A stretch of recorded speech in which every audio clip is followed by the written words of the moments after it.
നന്ദു, മോളെ നന്ദു. മുത്തശ്ശിയുടെ ആ വിളി അടുക്കളയിൽ കേട്ടത് നന്ദു പുറത്തേക്ക് ഇറങ്ങി ഓടി. അവൾ പാത്രം കഴുകുകയായിരുന്ന കാത്തുവിൻ്റെ അടുത്ത് ചെന്നു നിന്നു.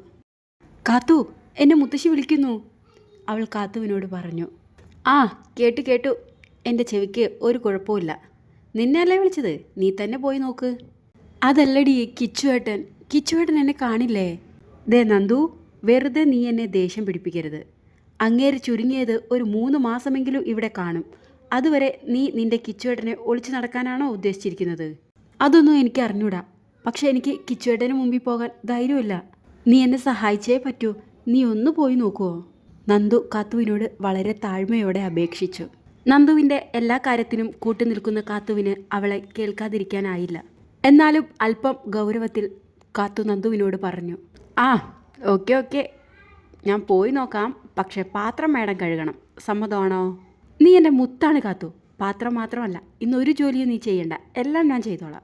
അതും പറഞ്ഞുകൊണ്ട് നന്ദു കാത്തുവിൻ്റെ കയ്യിലിരുന്ന പാത്രം വാങ്ങി കവിളിലൊരു ഉമ്മയും കൊടുത്ത് കാത്തുവിനെ അകത്തേക്ക് തള്ളിവിട്ടു. അരയിൽ കുത്തിയ ധാവണിയുടെ തുമ്പയച്ച് കൈകൾ തുടച്ചുകൊണ്ട് അകത്തേക്ക് വരുന്ന കാത്തുവിനെ കാണിച്ചുകൊണ്ട് മുത്തശ്ശി പറഞ്ഞു. നിനക്ക് എന്താ വേണ്ടതെന്ന് വെച്ചാൽ ആ കുട്ടിയോട് പറഞ്ഞോളൂ, അവരുണ്ടാക്കി തന്നോളൂ. ഞാനൊന്ന് മുത്തശ്ശനെ നോക്കിയിട്ട് വരാം.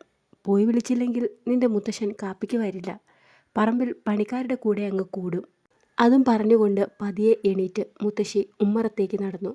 ഹാളിൽ കിച്ചുവും കാത്തുവും മാത്രമായി. അവർ എന്താണ് സംസാരിക്കുന്നതെന്ന് അറിയാൻ വേണ്ടി നന്ദു അടുക്കളയിൽ നിന്നും എത്തി നോക്കുന്നുണ്ടായിരുന്നു. കിച്ചുവിനോട് എന്ത് സംസാരിക്കണമെന്നറിയാതെ കാത്തു അവനു പിന്നിൽ പകച്ചു നിന്നു. തനിക്കു പിന്നിൽ വന്നു നിൽക്കുന്നവളെ ഒന്ന് തിരിഞ്ഞു നോക്കാൻ തോന്നിയെങ്കിലും എന്തോ ഒന്ന് അവനെ പിടിച്ചു നിർത്തി. കിച്ചുവിൽ നിന്നും ഒരു പ്രതികരണവും ഇല്ലാതായപ്പോൾ കാത്തു അവന് അഭിമുഖമായി വന്നു നിന്നുകൊണ്ട് ചോദിച്ചു. മുത്തശ്ശി ഇങ്ങോട്ട് വരാൻ പറഞ്ഞിരുന്നു. എന്തെങ്കിലും പ്രശ്നമുണ്ടോ? ഉണ്ടാക്കിയതൊന്നും ഇഷ്ടമായില്ലേ? അവൾ ഒരു നേർത്ത സ്വരത്തിൽ കിച്ചുവിനോട് ചോദിച്ചു. കാത്തുവിൻ്റെ സംസാരം കേട്ട് കിച്ചു പതിയെ തല ഉയർത്തി നോക്കി. പച്ചയും മെറൂൺ കളറും ധാവണിയുടുത്ത വെളുത്തുമെലിഞ്ഞ ഒരു സുന്ദരി പെൺകുട്ടി. കുഞ്ഞിക്കണ്ണുകൾക്ക് ചുറ്റും കരിമഷി പടർന്നിരിക്കുന്നു. നെറ്റിയിലെ ആ കുഞ്ഞു കറുത്ത പൊട്ടും മൂക്കിൽ തിളങ്ങുന്ന ഒരു മൂക്കുത്തിയുമല്ലാതെ കൃത്രിമമായി ഒന്നും തന്നെ ആ മുഖത്ത് കാണാനില്ല. ശാലീന സൗന്ദര്യം തുളുമ്പുന്ന തനി ഒരു നാട്ടിൻ പുറത്തുകാരി. കിച്ചു അവളിൽ നിന്നും കണ്ണെടുക്കാതെ അവളെ അടിമുടി നോക്കിക്കൊണ്ടേയിരുന്നു. കിച്ചുവിൻ്റെ ആ നോട്ടം കാത്തുവിൽ വല്ലാത്തൊരു അസ്വസ്ഥതയുണ്ടാക്കി. അവൾക്ക് ദേഷ്യം വന്നു. തൻ്റെ 2 കൈകളും ഇടുപ്പിൽ കുത്തി അവൾ ചോദിച്ചു. അതെ, സ്കാൻ ചെയ്ത് കഴിഞ്ഞെങ്കിൽ എന്തിനാണ് വിളിപ്പിച്ചതെന്ന് ഒന്ന് പറയാമോ? പോയിട്ട് വേറെ ജോലിയുണ്ടായിരുന്നു. അപ്പോഴാണ് കിച്ചു സ്വബോധത്തിലേക്ക് വന്നത്. അയ്യോ, ഐ ആം സോറി കുട്ടി, ഞാൻ അങ്ങനെ ഉദ്ദേശിച്ച് നോക്കിയതല്ല. കുറേ നാളുകൾക്ക് ശേഷമാണ് ഒരു നാച്ചുറൽ ബ്യൂട്ടിയെ അടുത്ത് കാണുന്നത്. അതിൻ്റെ ഒരു എക്സൈറ്റ്മെൻറ്റിൽ നോക്കിപ്പോയതാ, കിച്ചു പറഞ്ഞു. ഇങ്ങനെയാണ് പെൺകുട്ടികളെ നോക്കുന്നതെങ്കിൽ മോൻ ശരിക്കും എക്സൈറ്റഡ് ആവും. കാത്തുവിൻ്റെ മറുപടി കേട്ട് കിച്ചു ഒന്ന് ഞെട്ടി. കാരണം അവൻ്റെ മനസ്സിലുണ്ടായിരുന്ന നാട്ടിൻപുറത്തെ പെൺകുട്ടികൾ ഇങ്ങനെ ആയിരുന്നില്ല. ആ ഭാവം തെല്ലുമുഖത്ത് കാണിക്കാതെ അവൻ കാത്തുവിനോട് ചോദിച്ചു. ഇതെല്ലാം താനുണ്ടാക്കിയതാണോ? അതെ. എങ്കിൽ ഇതൊന്നും വായിൽ വയ്ക്കാൻ കൊള്ളില്ല. ഇങ്ങനെയാണോ ഗസ്റ്റുകളെ ട്രീറ്റ് ചെയ്യുന്നത്? കാത്തു എല്ലാ പ്ലേറ്റിലേക്കും ഒന്ന് സൂക്ഷിച്ചു നോക്കി. എന്നിട്ട് പറഞ്ഞു. അതിന് നിങ്ങൾ ഇതിൽ ഒന്നുപോലും കഴിച്ചു നോക്കിയിട്ടില്ലല്ലോ. പിന്നെ എങ്ങനെ ഇത് കൊള്ളില്ല എന്ന് പറയും? കഴിച്ചു നോക്കേണ്ട കാര്യമില്ല. ഈ ഫുഡും ഇതുണ്ടാക്കിയ ആളെയും കണ്ടാൽ തന്നെ പറയും ഇതിൻ്റെ രുചി എങ്ങനെയുണ്ടെന്ന്. കിച്ചുവിൻ്റെ സംസാരം കാത്തുവിന് ഒട്ടും തന്നെ ഇഷ്ടമാവുന്നുണ്ടായിരുന്നില്ല.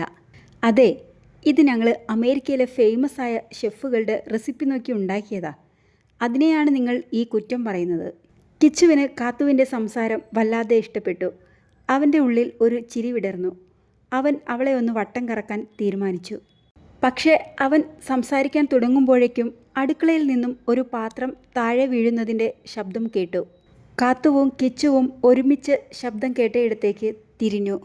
കാത്തുവിൻ്റെ ശ്രദ്ധ പിടിച്ചു പറ്റാൻ നന്ദു മനഃപൂർവ്വം ചെയ്തതായിരുന്നു അത്.